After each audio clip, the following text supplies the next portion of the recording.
What is up, YouTube, and welcome to the Snowpiercer Season 3 Episode 5 review. The show has taken somewhat of a slower turn after last week. Now this week, it's a bit of a shame, and I'm hoping that we can move beyond sort of filler-ish episodes and move on between the drama of the train and move forward to getting to New Eden. But we open with a cold open of Zara talking to her baby, and we also open up later with the open of the celebration of Zara'S baby name. But meanwhile, we know that the baby has been submitted to cold gene therapy against Layton's wishes. Well, he wasn't there, which was seemingly done to start a new generation who can survive outside. But she didn't do it to survive or help the baby survive. She did it so she could survive, just like in the night car, and she did it. And, well, we cut to 15 hours before the main episode, which is revealed here as in the cold open. She's musing on the past and even hinted that, well, she may even get rid of Layton if it meant her survival.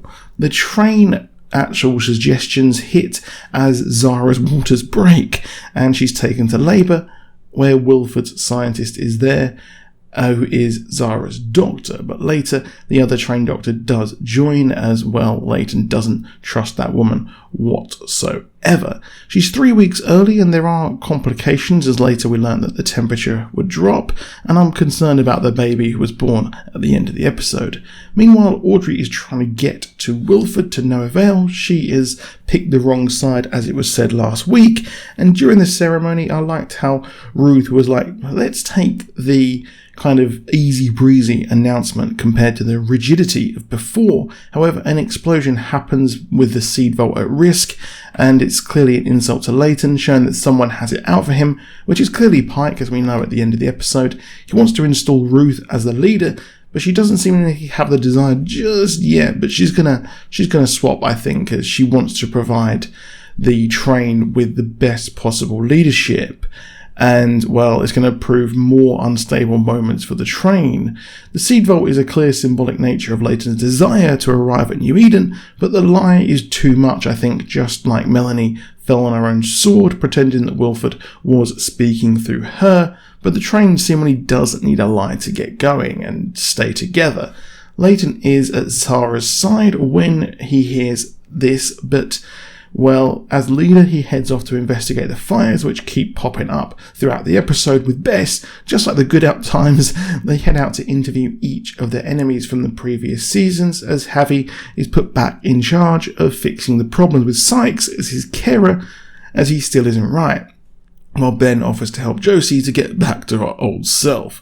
She's got problems of her own, a side effect of the gene therapy happening, hinting she isn't right, things may degrade for her, and it's a sign that Layton's kid may have the problems of its own. While a slow episode, there is actually a lot on the line here, but at least I wished or hoped we'd moved beyond the slow episodes of Season 2.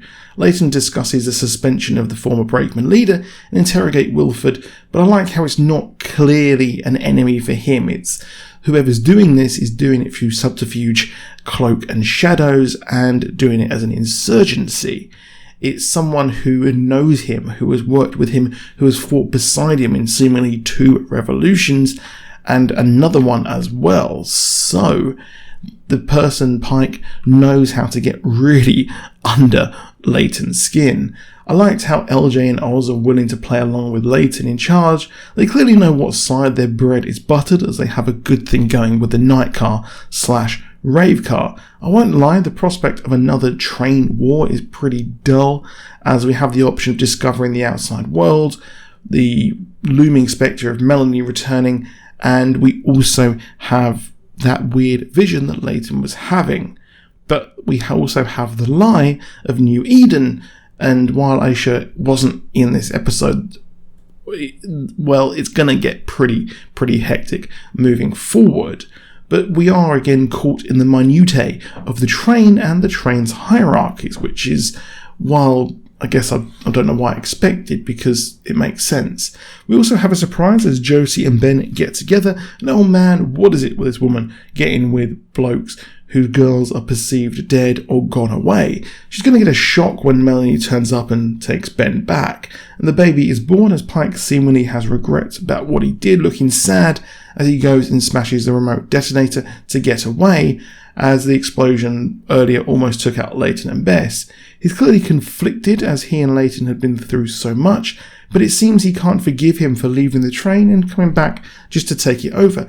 The parallels between Leighton and Wilford are pretty stark there.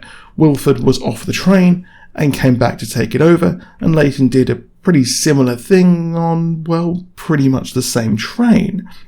Now, Leighton didn't see what went through, and the insurgency is on as Zara'S baby is born and healthy-ish, but time will only tell how this gene therapy has actually affected the baby, and we have a train war coming.